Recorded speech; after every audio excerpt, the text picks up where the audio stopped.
બોટાદ શહેરમાં બપોર બાદ ભારે પવન સાથે કરા અને કમોસમી વરસાદ પડ્યો। બોટાદ શહેરના પાળિયાદ રોડ, ટાવર રોડ અને સ્ટેશન રોડ સહિતના વિસ્તારોમાં કરા સાથે વરસાદી ઝાપટા પડ્યા। તો બોટાદ પંથકના આજુબાજુના ગામડાઓમાં પણ વરસાદ અને કરા પડ્યા હતા। અનેક ગામોમાં ગાજવીજ સાથે કરા પડ્યા। કરા અને વરસાદ પડવાને કારણે શેરીઓમાં વરસાદી પાણી ફરી વળ્યા। બોટાદ શહેરમાં ધોધમાર વરસાદ વરસ્યો। રોડ પર ભરાયા પાણી। શહેરના ભાવનગર રોડ પર પાણી ભરાતા વાહન ચાલકો મુકાયા મુશ્કેલીમાં।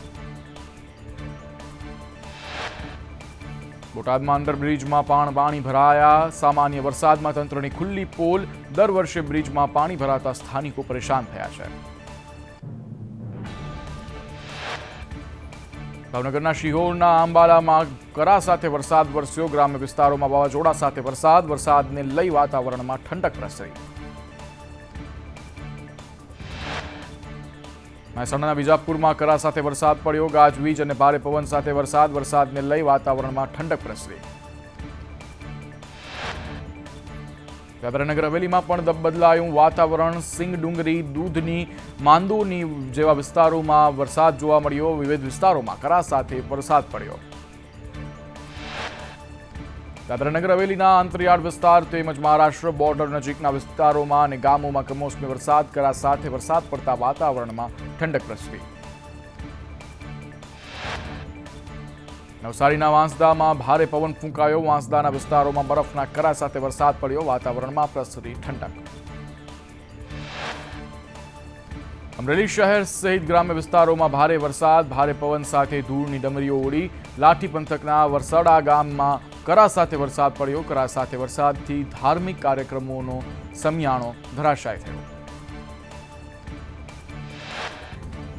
અમરેલીના લાઠી પંથકમાં ભારે પવન ફૂંકાવાને કારણે કેટલાક સ્થળે વૃક્ષો ધરાશયી થયા। લાઠી તાલુકાના અનેક ગામોમાં પણ ભારે પવન સાથે વરસાદ પડ્યો। છોટાઉદેપુરના બોડેલીના વાતાવરણમાં પલટો આવ્યો। ધૂળની ડમરીઓ સાથે ભારે પવન। અલીપુરા 4 રસ્તા પર પ્લાસ્ટિકનો શેડ ઉડ્યો। હિંમતનગરમાં વાવાઝોડાથી મોટા હોર્ડિંગ્સ થયા ધરાશયી। આરટીઓ સર્કલ પાસે લગાવેલા હોર્ડિંગ્સ જમીનદોસ્ત થયા। હોર્ડિંગ્સ પડતા વાહન ચાલકો મુશ્કેલીમાં મુકાયા। ભારે પવન સાથે ધૂળની ડમરીઓ ઉડી। ખેડબ્રહ્મા તાલુકામાં દિવસમાં અસહ્ય ગરમી, ઉકળાટ બાદ બપોર પછી વાતાવરણમાં પલટો આવ્યો। ભારે પવનને કારણે ધૂળની ડમરી ઉડી હતી અને બાદમાં કરા સાથે વરસાદ પડ્યો। ખેડબ્રહ્મા તાલુકાના લક્ષ્મીપુરા, વર્તુલ, પરોયા, દેરોલ અને ગલોડિયા સહિતના ગામોમાં માવઠું થયું। ભારે પવનને કારણે પરોયા ગામમાં વીજ પોલ જમીનદોસ્ત થયો। અમદાવાદમાં વાતાવરણમાં આવ્યો અચાનક પલટો। શહેરમાં ઉડી ધૂળની ડમરીઓ। એસજી હાઈવે પર ફૂંકાયો ભારે પવન સાથે વરસાદી છાંટા પણ જોવા મળ્યા। વલસાડના અંતરિયાળ વિસ્તારમાં વરસાદી ઝાપટા પડ્યા। કપરાડાના અંતરિયાળ વિસ્તારમાં કરા સાથે વરસાદ પડ્યા। ભારે પવનને લઈ ગિરનારા આશ્રમ શાળાના પતરા ઉડ્યા હતા। સુરેન્દ્રનગરના સાયલા હાઈવે પર વાવાઝોડું જોવા મળ્યું। હાઈવે પર અચાનક ધૂળની ડમરીઓ ઉડી। ધૂળની ડમરીઓથી વાહન ચાલકો હાલાકીમાં મુકાયા। મોરબી, વાંકાનેર, ટંકારા પંથકમાં વરસાદ। ટંકારાના સજનપર સહિતના ગામોમાં વરસાદ જોવા મળ્યો। મોરબીમાં ભારે પવન સાથે વરસાદ જોવા મળ્યો। ભાવનગરના વલ્લભીપુરમાં કરા સાથે વરસાદ પડ્યો। તાલુકાના નવાગામ, દુધાધાર, હરિયાદ, કંધારિયા, વાવડી ગામમાં કરા સાથે વરસાદ। કેટલાક વિસ્તારોમાં વીજળી ગુલ થઈ। ચોટીલાના ગ્રામ્ય પંથકોના વાતાવરણમાં પણ પલટો જોવા મળ્યો। ધૂળની ડમરીઓ સહિત ગાજવીજ સાથે કરા અને વરસાદ પડ્યો। પાંચવાડા, મોકાસર, પિયાવા ગામોમાં વરસાદ। તો આ તરફ અસહ્ય ગરમી વચ્ચે વરસાદ પડતા ચોટીલા પર્વત પર વાતાવરણ આહલાદક બની ગયું છે। યાત્રાળુઓ ડુંગરના પગથિયા પરના છાપરા નીચે ઊભા રહીને વરસાદનો નજારો જોઈને મજા માણી હતી। જસદણના ગ્રામ્ય વિસ્તારમાં વરસાદ। આટકોટ, વીરનગર, જંગવાડ, આટકોટમાં ભારે પવન, ગાજવીજ સાથે વરસાદ વરસ્યો। લાલાવદર ગામે પવનના કારણે વૃક્ષ ધરાશયી થયું। વૃક્ષ ધરાશયી થતા કારને નુકસાન પહોંચ્યું। બગસરા પંથકમાં વાતાવરણમાં પલટો આવ્યો। ભારે પવન સાથે જેઠિયા વદર સમઢિયાણા, કાગદડી, સાપર વગેરે જેવા અનેક વિસ્તારોમાં વરસાદ જોવા મળ્યો. અસહ્ય ગરમી વચ્ચે વરસાદથી ઠંડક પ્રસરી. છોટાઉદેપુરના ક્વાંટ સહિતના પંથકમાં વરસાદ. મોટી સાંકળ ક્વાંટ પંથકમાં પવન સાથે વરસાદ. ધોધમાર વરસાદથી વાતાવરણમાં પ્રસરી ઠંડક. તો અમીરગઢ તાલુકામાં પણ વરસાદી માહોલ સર્જાયો. ભારે પવન કરા બાદ વરસાદ સર્જાયો. વરસાદને લઈ અને વાતાવરણમાં ઠંડક પ્રસરી. તો બીજી તરફ સુરેન્દ્રનગરના ચોટીલા પંથકમાં પણ વાતાવરણમાં પલટો આવ્યો. ચોટીલાના ગ્રામ્ય પંથકોમાં કરા સાથે વરસાદ પડ્યો. પાંચવાડા, મોકાસર, પીવાવા ગામોમાં ધૂળની ડમરીઓ સહિત ગાજવીજ સાથે વરસાદ પડ્યો. ભાવનગરના ઉમરાળા તાલુકામાં ભારે પવન સાથે વરસાદ જોવા મળ્યો. ચોગઠ, કેરિયા, હડમતાલા સહિતના ગામોમાં ધોધમાર વરસાદ પડ્યો. અરવલ્લી જિલ્લાના શામળાજીમાં પણ વરસાદ પડ્યો. શામળાજીમાં ભારે પવનના કારણે ઉડ્યા બેનરો. વરસાદ પ્રસરતા વાતાવરણમાં ઠંડક પ્રસરી. મહીસાગર જિલ્લાના વાતાવરણમાં પલટો આવ્યો. સંતરામપુર, ખાનપુર, કડાણા તાલુકામાં વરસાદ જોવા મળ્યો. વરસાદને લઈ અને વાતાવરણમાં ઠંડક પ્રસરી.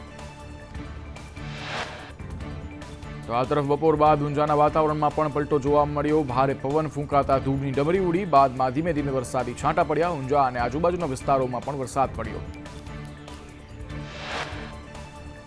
ઊંઝા શહેરમાં ઝરમર વરસાદી છાંટાને કારણે વાતાવરણમાં ઠંડક પ્રસરી. તો માર્કેટ યાર્ડમાં રાખવામાં આવેલા માલ પડી ન જાય તે માટે વેપારીઓએ જણસને તાડપત્રી ઢાંકી.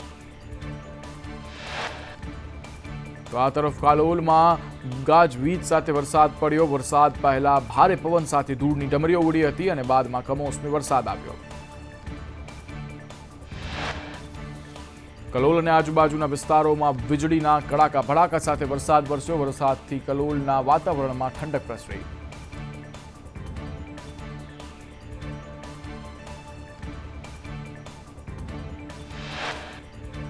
પાટણ જિલ્લાના વાતાવરણમાં પલટો આવ્યો. સમી તેમજ શંખેશ્વરમાં પવન સાથે વરસાદ પડ્યો. શંખેશ્વરમાં કરા સાથે વરસાદ પડ્યો. તો નાની ચંદુર, મોટી ચંદુર અને પડાલા સહિતના ગામોમાં પવન સાથે વરસાદ જોવા મળ્યો. રાજ્યમાં પ્રી મોન્સૂન એક્ટિવિટી સક્રિય. વલસાડના અંતરિયાળ વિસ્તારમાં વરસાદ પડ્યો. કપરાડા તાલુકાના વિવિધ વિસ્તારોમાં વરસાદી માહોલ. વરસાદથી કેરીના પાકને નુકસાનની ભીતિ સેવાઈ. દાહોદ શહેર સહિત જિલ્લામાં વાવાઝોડું. કતવારા, જલાદ સહિતના વિસ્તારોમાં વરસાદ જોવા મળ્યો. ગ્રામ્ય વિસ્તારોમાં અનેક જગ્યાએ વરસાદ પડ્યો. ભાવનગરના સિહોરમાં બદલાયું વાતાવરણ. બોરડી, ટાણા, જામબાડા, કાજાવદર, ખારી સહિતના ગામોમાં વરસાદ જોવા મળ્યો. કેટલાક ગામોમાં કરા સાથે પણ વરસાદ જોવા મળ્યો. મુંબઈના હવામાનમાં પણ પલટો જોવા મળ્યો. ધૂળની ડમરીઓ ઉડતા અનેક ફ્લાઇટ રદ કરવામાં આવી અને સાથે જ ડાયવર્ટ કરવામાં આવી. મુંબઈથી 6 ફ્લાઇટને સુરત કરાઈ ડાયવર્ટ. બરેલી, મુંબઈ, કોલકાતા, મુંબઈ સહિતની ફ્લાઇટ્સ ડાયવર્ટ કરવામાં આવી. વરસાદની આગાહીને લઈ એપીએમસીનું ખેડૂતોને સૂચન. ખેડૂતોને જણસ તાડપત્રીથી ઢાંકીને લાવવા માટેની સૂચના આપવામાં આવી. વેપારીઓને જણસ શેડમાં ઉતારવા કરાયા સૂચન. 14 મેથી 16 મે સુધી વરસાદની આગાહી. રાજ્યમાં વરસાદની આગાહીને લઈ ખેડૂતોને સૂચન. મોરબીમાં માર્કેટિંગ યાર્ડમાં જણસીને તાડપત્રી વડે ઢાંકીને લાવવા માટે અપીલ કરવામાં આવી. ખેતરોમાં રહેલ જણસી પર ગોડાઉનમાં પહોંચાડવા સૂચના આપવામાં આવી. રાજ્યમાં આગામી 4 દિવસ રહેશે વરસાદી માહોલ. ગાજવીજ સાથે છૂટાછવાયા વરસાદની આગાહી કરવામાં આવી છે. આજે અરવલ્લી, મહીસાગર, દાહોદમાં વરસાદની આગાહી. તો આ તરફ 14 મે અમદાવાદ, આણંદ, સુરેન્દ્રનગર, રાજકોટ, બોટાદમાં વરસાદ પડશે. વલસાડ, ડાંગ, દાદરા નગર હવેલીમાં પણ વરસાદની શક્યતા. આવતીકાલે અમદાવાદમાં અમુક વિસ્તારોમાં પડી શકે છે વરસાદ. 15 મેના બનાસકાંઠા, ગીર સોમનાથમાં વરસાદની આગાહી. જ્યારે 16 મે બનાસકાંઠામાં ગાજવીજ સાથે પડશે વરસાદ. 5 થી 10 કિલોમીટરની ઝડપે ફૂંકાઈ શકે છે પવન. રાજ્યભરમાં ગરમીનો પ્રકોપ યથાવત જોવા મળી રહ્યો છે. સૌથી વધુ તાપમાન સુરેન્દ્રનગરમાં 42 ડિગ્રી જેટલું જોવા મળ્યું. અમદાવાદમાં 41.7 ડિગ્રી, ગાંધીનગરમાં 41 ડિગ્રી, રાજકોટમાં તાપમાન 41.5 ડિગ્રી નોંધાયું હતું. વલ્લભ વિદ્યાનગરમાં તાપમાન 40.1 ડિગ્રી નોંધાયું હતું. અમદાવાદ સિવિલમાં હીટ સ્ટ્રોકના દર્દીઓમાં વધારો જોવા મળ્યો. રોજના 40થી વધુ દર્દીઓ લઈ રહ્યા છે સારવાર. છેલ્લા એક સપ્તાહમાં 105 લોકોએ સારવાર લીધી. એક સપ્તાહમાં કમળાના 56 દર્દીઓ નોંધાયા.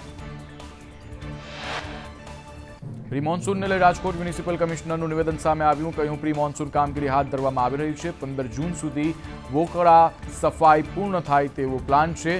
ચોમાસામાં પાણી ન ભરાય તેવી વ્યવસ્થા કરાઈ છે.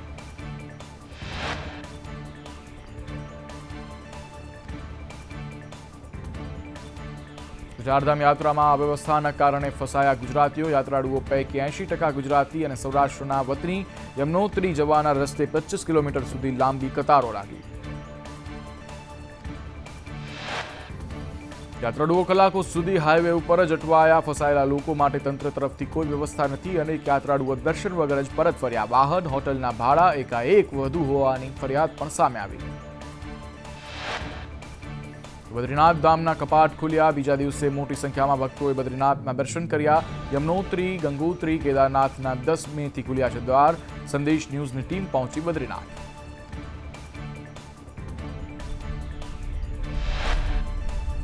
ગરમીમાં નર્મદા નદીના કિનારે સહેલાણીઓ ઉમટ્યા. વડોદરાના દિવેર ગામ પાસે પ્રવાસીઓએ મોજ માણી. નર્મદા નદી સહેલાણીઓ માટે આકર્ષણનું કેન્દ્ર બની. વેકેશનમાં મોટાભાગના સ્થળો પર પ્રવાસીઓની ભીડ જોવા મળી રહી છે. ગળતેશ્વરમાં મોટી સંખ્યામાં પ્રવાસીઓ ઉમટ્યા. ગરમીથી બચાવવા માટે લોકોએ નદીમાં સ્નાન કરી અને આનંદ માણ્યો. તો ગુજરાત ભાજપના નેતાઓને યુપીની જવાબદારી સોંપવામાં આવી. 100થી વધુ નેતા કાર્યકરો કરશે ઉત્તર પ્રદેશમાં પ્રચાર. ભાજપનો પ્રચાર કરવા માટે 25 જેટલી કારના કાફલાઓ નીકળી પડ્યા છે.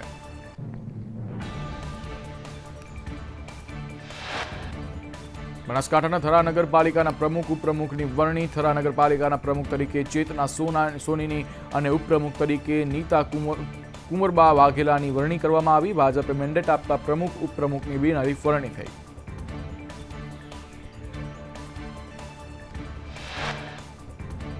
સુરતમાં કોલસાના વેપારીઓ પર આઈટી વિભાગની તવાઈ. ઓફિસમાંથી ₹400 કરોડના ડોક્યુમેન્ટ જપ્ત કરવામાં આવ્યા. કુલ 13 સ્થળો પર 11 સ્થળો પર તપાસ પૂર્ણ કરવામાં આવી છે. જમીન, મિલકત અને વેપારને લગતા ડોક્યુમેન્ટ જપ્ત કરવામાં આવ્યા. સીબીએસઈ બોર્ડનું ધોરણ 12નું પરિણામ જાહેર કરવામાં આવ્યું. 87.98% પરિણામ આવ્યું. વિદ્યાર્થીઓ સીબીએસઈની વેબસાઇટ પરથી ઓનલાઈન પરિણામ જાણી શકશે.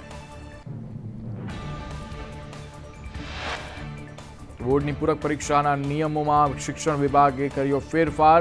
ધોરણ 12 સાયન્સમાં તમામ વિષયની પૂરક પરીક્ષા આપી શકાશે. ધોરણ 12 સામાન્ય પ્રવાહમાં 2 વિષયમાં પરીક્ષા આપી શકાશે.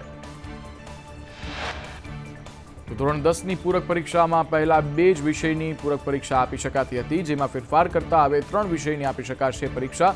ધોરણ 10 અને 12ની પૂરક પરીક્ષામાં જૂનમાં લેવાશે.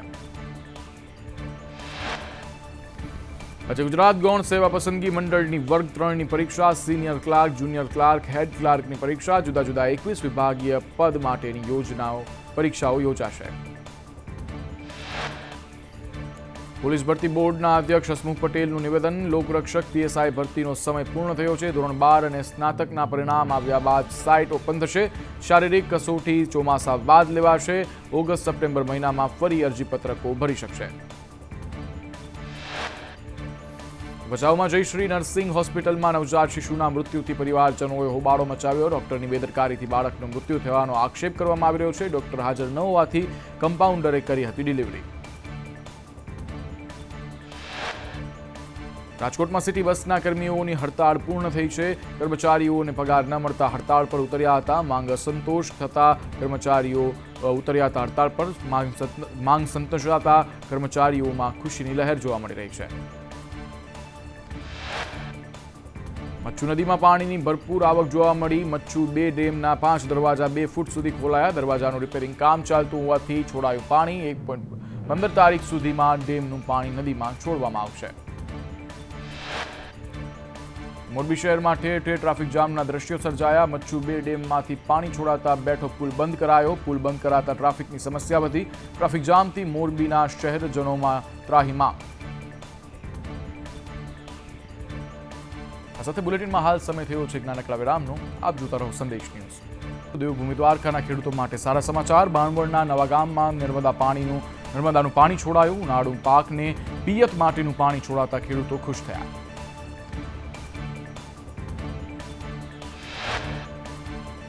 બોમ્બની ધમકીને લઈ એરપોર્ટ પર ચુસ્ત સુરક્ષા બંદોબસ્ત તૈનાત. એરપોર્ટ પર CISFની ટીમ વધારી દેવાઈ. એરપોર્ટ પર લોખંડી સુરક્ષા બંદોબસ્ત ગોઠવવામાં આવ્યો અને પેસેન્જરોને ઝીણવટપૂર્વક તપાસ કર્યા બાદ એન્ટ્રી અપાઈ. અમદાવાદમાં કાલુપુર રેલવે સ્ટેશન પર તંત્રની બેદરકારી. વોકવે બ્રિજ બન્યો ગેરકાયદે પાર્કિંગનો જમાવડો. વોકવે બ્રિજ પર બેફામ ફેર્યા છે વ્હીકલ પાર્ક. ભાવનગરમાં મનપાનો સપાટો. વિવિધ વિસ્તારોમાંથી ગેરકાયદે દબાણો હટાવવામાં આવ્યા. રામ મંત્રી મંદિર નજીકના દબાણો હટાવવામાં આવ્યા. જાહેર માર્ગ પર અડચણરૂપ કેબિનો હોર્ડિંગ્સ પણ હટાવવામાં આવ્યા. સુરેન્દ્રનગરમાં પીવાનું પાણી પૂરું પાડતો સંપ બેસી ગયો. રાત્રે પાણી ભરેલો આખો સંપ જમીનમાં બેસી જતા પાણી બંધ થયું. 20,000થી વધુ ઘરોમાં પાણી વિતરણને અસર જોવા મળી. જોરાવર નગરમાં પાણીની ટાંકી પણ જર્જરિત હાલતમાં.